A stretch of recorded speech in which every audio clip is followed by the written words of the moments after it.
Hi, welcome to Section 7.3 Notes on Proving Triangles Similar. There are three ways to prove triangles similar, and those are side-side-side similarity. So it's side-side-side with a little squiggly after it to represent the similarity. Side-angle-side similarity. And angle-angle similarity. Okay, so these look similar to when we proved triangles congruent. Then we had side-side-side, side-angle-side, angle-side-angle, and angle-angle-side. So we don't have quite as many options this time, but some of them look similar. But we do need to make sure to put the squiggly after it to make sure that we're talking about similar triangles and not congruent triangles. Okay, so now we're going to show what each of those actually mean. Angle-angle similarity says if angle A is congruent to angle D, and you can see those marked congruent, and angle B is congruent to angle E, and you can see those marked congruent, then these two triangles must be similar. And if the triangles are similar, then we know that these third angles must be congruent, C and F, and we also know that the corresponding sides are proportional. Okay, just from knowing two angles of one triangle are congruent to two angles of the other. It goes back to that third angle theorem as well that we talked about earlier in the year. If two angles of one are congruent to two angles of the other, then the third angles must be congruent also. But it's not necessary for it to have those third angles, so that's why it's just called angle-angle. All right, the next one is side-angle-side similarity. I guess I wanted to include up here the actual symbol for it instead of in words. So the next one's side-angle-side similarity. And so that's telling us that we can see here if AB over DE, so they're referring to this length and this length, okay? And let me switch colors here. Now they're referring to AC and DF. So AC and DF. So that's saying if, on the left side, if that fraction or ratio is equal to the fraction on the right, then and angle A is congruent to angle D, meaning the included angle, the angle right in the side, right in the middle of the two sets of sides that are proportional, then that is what is representing side-angle-side similarity. Okay, again, the angle is right in between the two sides that we're talking about having equivalent ratios. So if that's the case, then we know the two triangles are similar by side-angle-side similarity. Okay, next one is side-side-side similarity. So that one is telling us that if AB over DE, A, B, and D, and you realize I'm not marking these congruent to each other because they're not congruent. So I'm just kind of, putting a star, putting a circle or something to get you focused on the right ones at the moment. Okay, then it says BC and EF are referring to these two. And then we'll go with purple. AC over DF is referring to these two.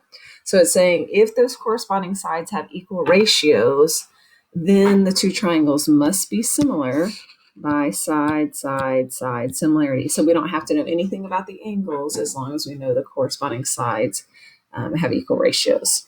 All right, so now we're going to get into actually seeing if some are similar or not.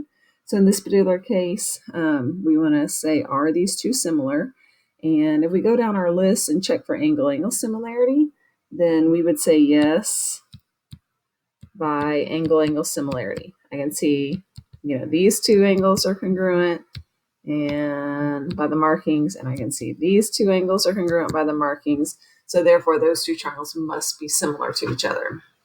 But I could also give another reason for it. I could also say, the 6 over 8 is a ratio in that if I divide by 2 on both, I get 3/4. And then I can say, okay, well, the bigger length and bigger length gives me the ratio 12 over 16. And there, if I divide by 4 on the numerator and denominator, I get 3/4 also. So since these have the same ratio, and since the angle right in between those sides that have the same ratio are congruent, then the two triangles must be similar by side angle side similarity. Okay, so you don't have to do both, but I'm just showing you that either of those would be a legitimate reason on that one. All right, same directions here. So on number 2, it's asking if these two are similar. So again, let me check the corresponding sides to see if they have the same ratio here. Since I don't know anything about the angles, I'm just going to start with smallest length over smallest length. So if it helps you to do the letters, you can, but maybe not necessary. I'll go smallest over smallest, so 8 over 4. And then I'll go medium length over medium length, so 10 over 5. And then biggest length over biggest length, 13 over 6. Okay, if I try to reduce down 13 over 6, I don't get anything. That doesn't reduce down. If I reduce down 10 over 5, I get 2. And if I reduce down 8 over 4, I get 2. But because this one doesn't give me 2, then I would say no. And the directions did say, I guess it didn't say to explain why. If it does, you would need to give a reason. If I did need to give a reason, I'd say no, the ratios of the corresponding sides aren't the same. But since the directions didn't specifically say to explain, I won't this time. All right, on number 3, I wanted to see if these are similar to each other. So if I think of what one length is for the small triangle, the smallest length, I've got 6, and that's represented by my AW. And that corresponds with this whole length of the side of the big triangle, which is AE, which I actually get 6 plus 6, which is 12 there. So you want to be careful there. You don't want to just say 6 over 6. And I can see that that's going to reduce down to 1/2. If I look at another set of sides, I can see 8 is represented by the AL. And then this whole length from here to here is AC. And it is 8 plus 8, which is 16. And that also reduces down to 1/2. So those corresponding sides have the same ratio, and I can see the angle where they overlap that's right in the middle of those sets of corresponding sides. So this right angle for the little triangle is equivalent to the right angle for the big triangle. So yes, these two triangles are congruent by side angle side similarity. Okay. All right, next set of directions just says determine the triangles are similar. If so, state the theorem used and the triangles that are actually similar. So in this particular case, I can see these parallel lines, and what that is screaming to me is that, think back to chapter 3, what kind of angles are in this picture, and we're going to have alternate interior angles, which must be congruent if those lines are parallel. I can also say that these two are alternate interior angles and must be congruent as well.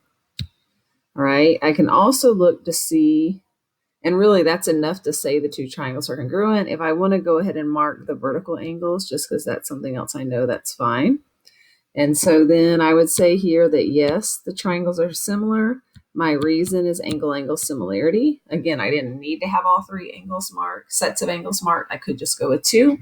And then now the order of my letters matter. So if I did A, B, E, 1 mark, 2 mark, 3 mark, I need to follow the same pattern over here, D, C, E. So be really careful with that because sometimes the figures are flipped or turned. Okay, if we look at number 5, then I can see 2 angles of one triangle are 30 and 90. The 2 angles of the other triangle are 30 and 90. So yes, these 2 triangles must be similar by angle-angle similarity. Be careful about the order of letters. If I go A, B, C, 30, 90, no mark, follow the same pattern over here, 30, 90, no mark. So Z, Y, X. And there we go. All right, over here on number 6, I see a 70 and a 70. I see, the 4 and the 2 and the 6 and the 3.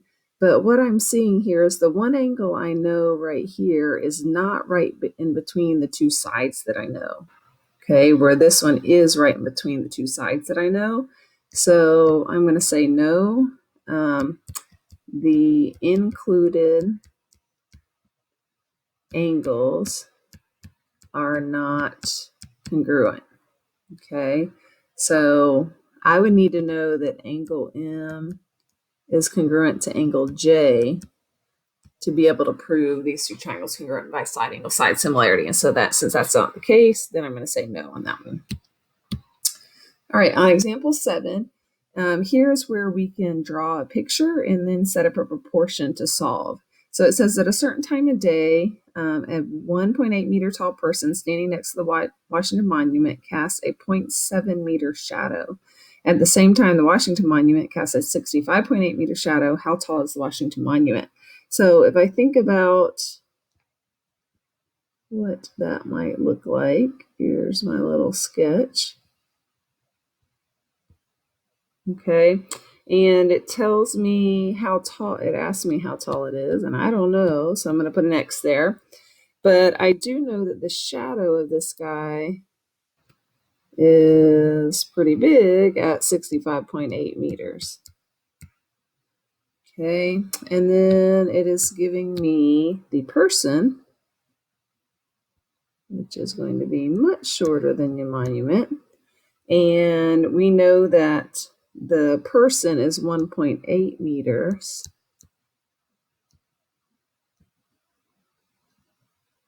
Okay, and its shadow is 0.7 meters.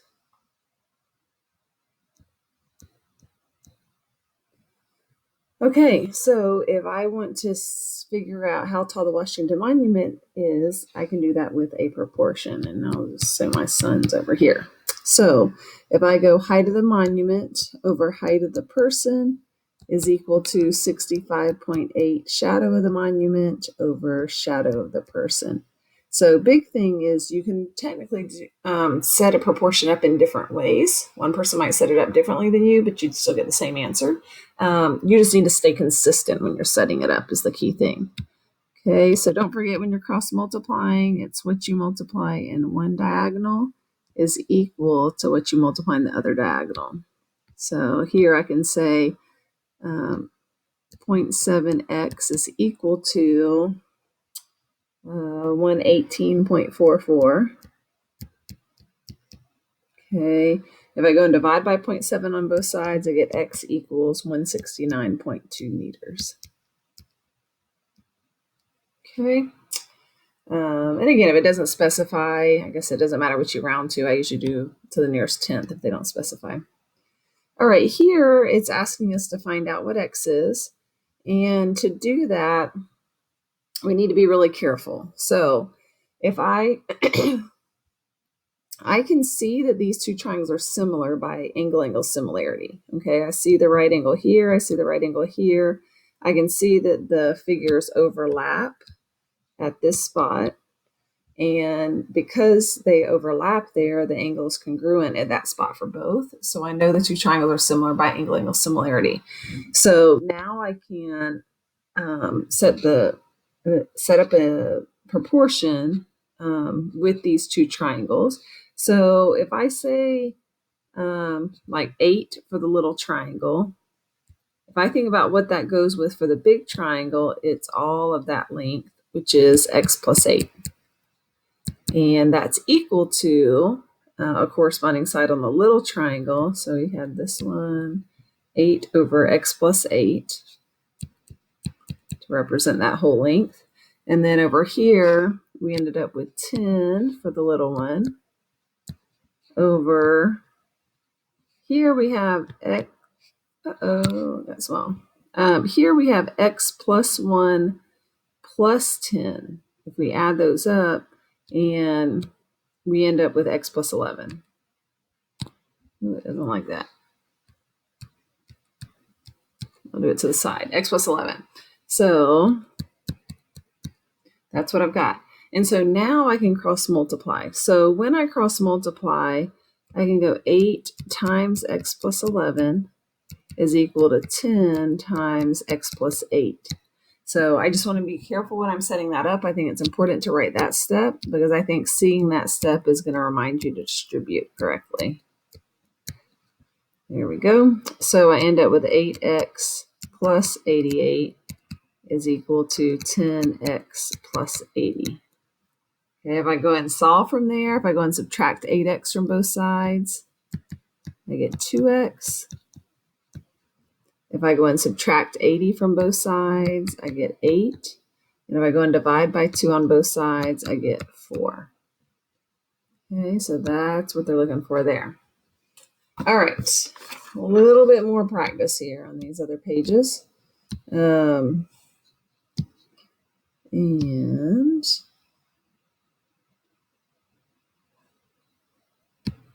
checking our time here. So some of this will be similar to what we've already done, just some more additional practice, but there is a little bit of new stuff here, so I think it's important for you to continue. If you want to try to fill in some of this on your own first and then check to see if you did it right, that's fine, and that would be good practice as well. So when it says, what do we know about similar triangles? One thing we can say is the corresponding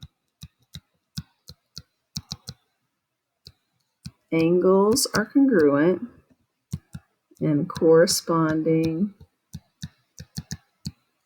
sides proportional.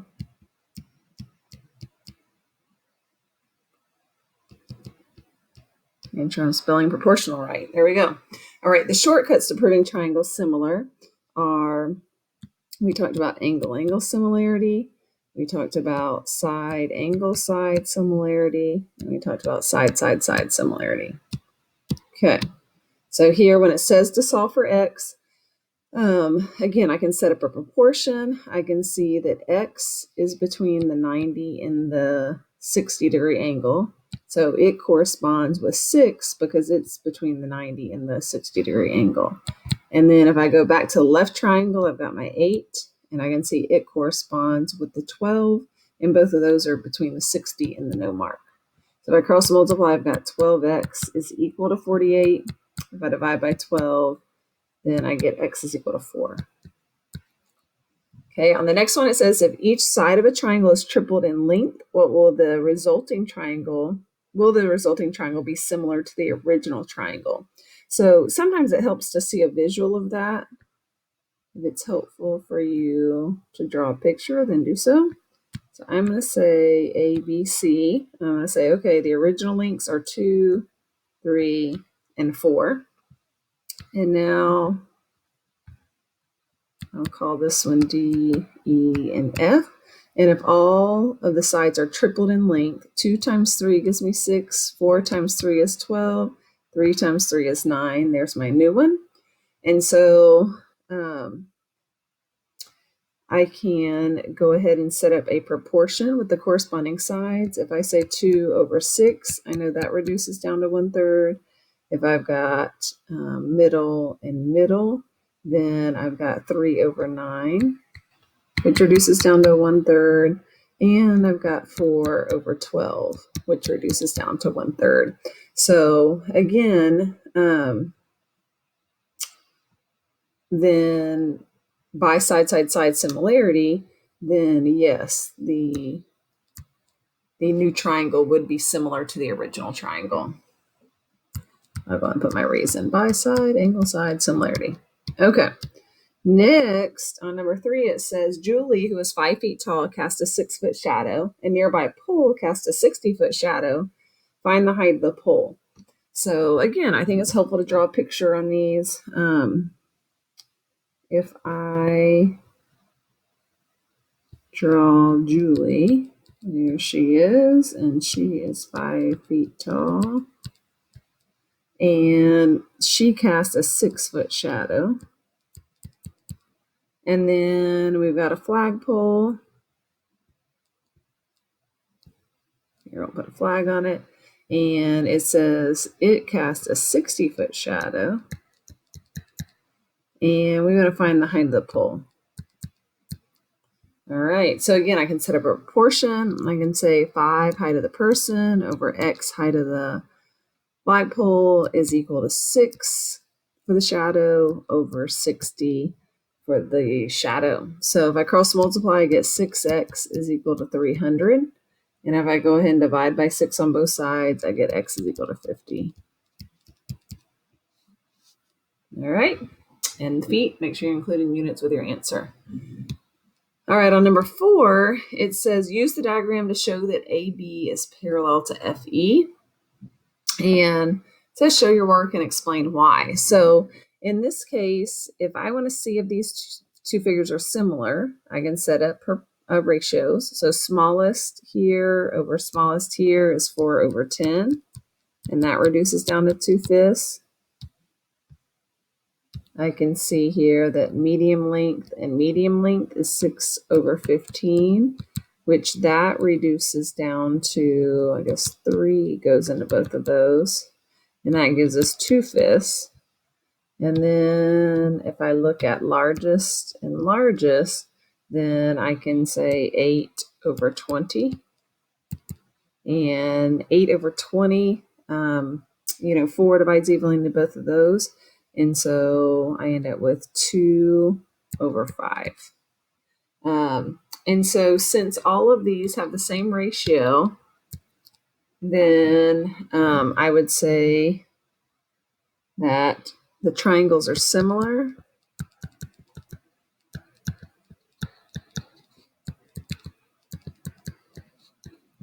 by side-side-side similarity.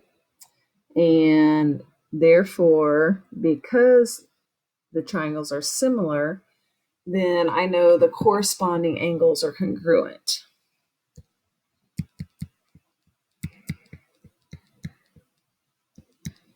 Okay, so if the corresponding angles are congruent, then I know between the medium and large and between the medium and large are congruent. I know between the smallest and the largest and between the smallest and the largest, those must be congruent. So now that I've said that, A and E are congruent and F and B are congruent, then I know that these two lines must be parallel to each other. So that I have here, then corresponding angles are congruent, and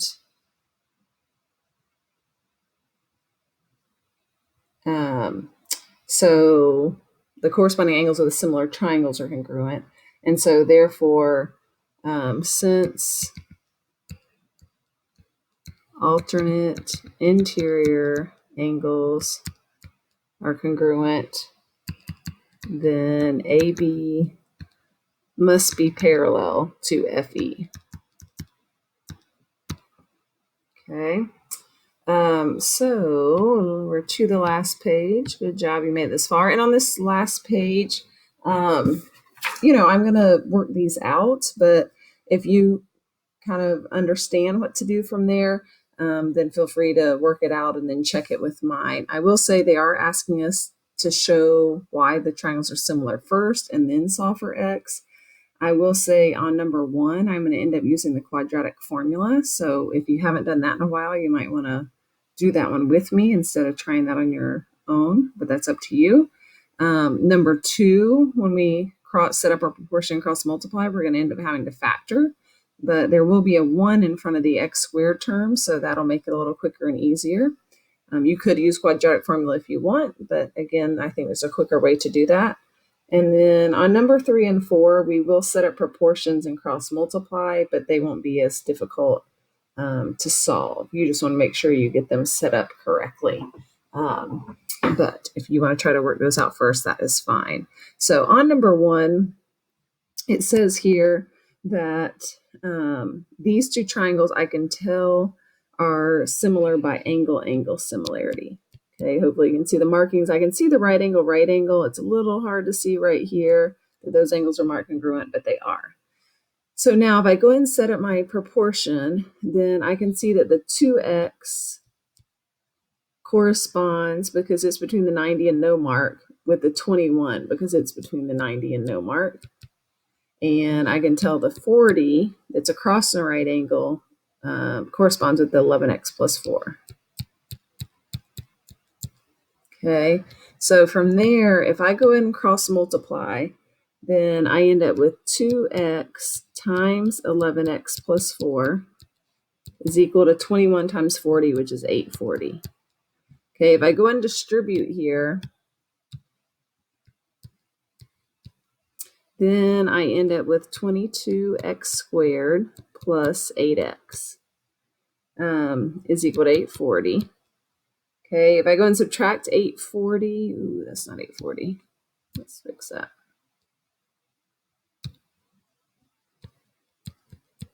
If I go and subtract 840 from both sides, because I want to end up with a 0 on one side, then I get 22x squared plus 8x minus 840 is equal to 0.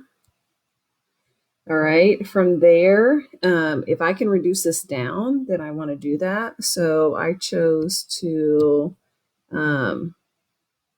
divide by 2 on both sides. And so when I did that, then I ended up with 11x squared plus 4x minus 420 is equal to 0. Remember, you're allowed to do anything you want to an equation as long as you do the same thing to both sides. So here I can see that, I'm going to have to factor or something because there's an x squared and an x in the equation. But because there's an 11 in front of the x squared, that's my clue that I'm going to have to factor by grouping like we did in class yesterday, or use the quadratic formula. Since those numbers are so big, it's going to be hard to find, whatever number multiplies together to give you this, adds together to give you this. So I'm just going to use the quadratic formula instead. To do the quadratic formula, remember what is in front of the x squared is your a, what is in front of the x is your b, and what the plane number is your c, including the signs that are in front. So it helps you to write that. That might be good. So a is 11, b is 4, and c is negative 420. All right, and the quadratic formula is x is equal to negative b plus or minus square root of b squared minus 4ac. It's supposed to be an a. No, let's mess it up. Try again. AC all over 2a. So if I get that plugged in the quadratic formula, I have x is equal to negative b, so negative 4, plus or minus square root of 4 squared minus 4 times a times c all over 2 times a. All right, if we get that cleaned up a little bit, we've got x equals negative 4 plus or minus square root of all that stuff underneath the square root. I can go ahead and kind of simplify a little bit. I've got 16, and then if I do negative 4 times 11 times negative 420, I get positive 18,480. And all of that is over 22. Okay, from there, if I go negative 4 plus or minus square root of, if I go and add those up, I've got 18,496 all over 22.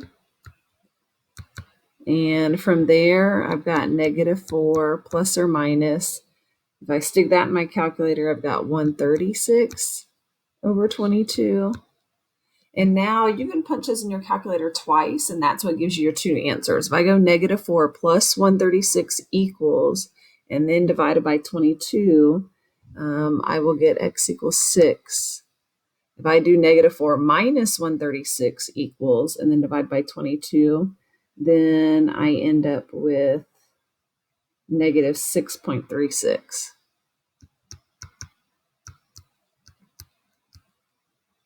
Okay, now I get two solutions, but I want to see if both of those make sense. If I took that negative and plugged it back into the original problem, I would end up with some negative side links, and that doesn't make sense for a triangle. So that's why this one ends up getting crossed off, and my actual answer is x is equal to 6. Okay. If you look at number 2, which I just kind of used up a lot of the room, I'll see if I can do number 2. Number 2, these two triangles are also similar by angle-angle similarity. I can see if these two lines are parallel here and here, that angle is congruent to that angle, because corresponding angles are congruent when lines are parallel, and that angle is congruent to that angle by same reason. So I know these two triangles are similar by that reason. If I go and set up my equation, I've got let's see, x minus 1, the bottom of the little triangle, over 2x plus 4, bottom of the big triangle, is equal to 6, right side of the little triangle, over x plus 6, which is the right side of the big triangle. Okay, so from there, if I go ahead and cross multiply, then I've got 6 times 2x plus 4 is equal to x minus 1 times x plus 6. And if you go ahead and work it out from there, this is similar to some that we worked out yesterday in class. So you can probably work it out from here. And then you can check with mine maybe that I post tomorrow. I'll see if I can fit it here. If not, I'll post the answer tomorrow. So let's see. That 12x plus 24 is equal to x squared plus 6x minus x minus 6. If I go and combine like terms together, so I get 12x plus 24 equals x squared plus 5x minus 6. I realize with that x squared and that x, I'm going to have to factor and solve. So I'm going to get everything to one side of the equal sign, and I'll have equals 0 on the other side. So if I subtract 12x from both sides, and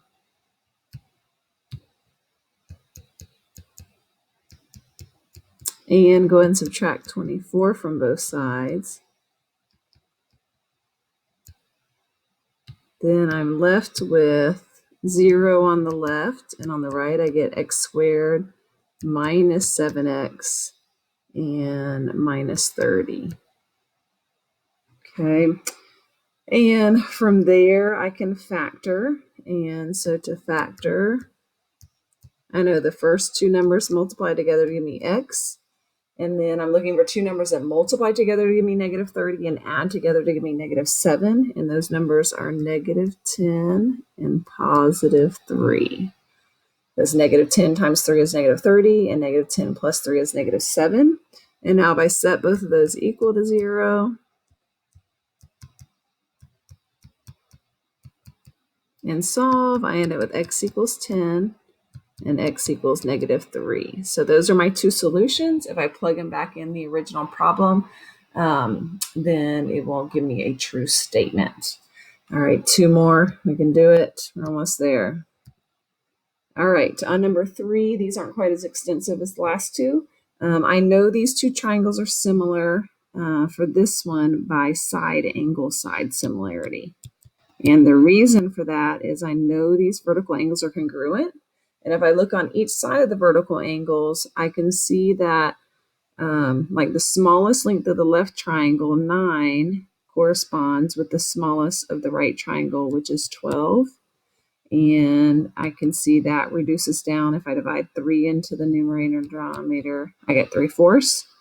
And if I look at the largest length, 21, over the largest length, 28, then I can see here 7 goes into 21 3 times, 7 goes into 28 4 times. So because those two sets of corresponding sides have the same ratio, and the angle right in between those two sets of sides are congruent because of vertical angles, I know that the triangles are similar by side angle side similarity. So now I can set up a proportion with the corresponding parts, and I can say that 18 over 4x minus 4, make sure you're careful about noticing what corresponds with what, is equal to 9 over 12. Okay, so again, be careful when you're setting up the proportions. Now if I cross multiply, I've got 9 times 4x minus 4 is equal to 18 times 12, which is 216. I go and distribute here, I've got 36x minus 36 is equal to 216. And if I go and add 36 to both sides, I get 252. Don't forget the x. If I go and divide by 36 on both sides, I get x equals 7. All right, last one. All right, I can see if the three sides are congruent. It's an equilateral triangle, so all the angles are congruent. Same thing over here. It's equilateral triangle, so all the angles are congruent. So since the corresponding angles are congruent, and since the corresponding sides are proportional, well, in this case, since the corresponding angles are congruent, I know the two triangles are congruent by angle-angle similarity. Okay, so I can set up a proportion. I can say 10 over 4 is equal to 10x minus 10 over 2x.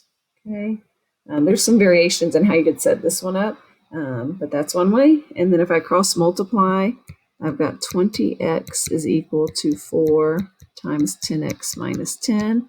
Again, don't forget to distribute. And then if I go and subtract 40x from both sides, I get negative 20x is equal to negative 40. And then if I go ahead and divide by negative 20 on each side, I end up with x is equal to 2. All right, you made it. Good job. Let me know if you have any questions.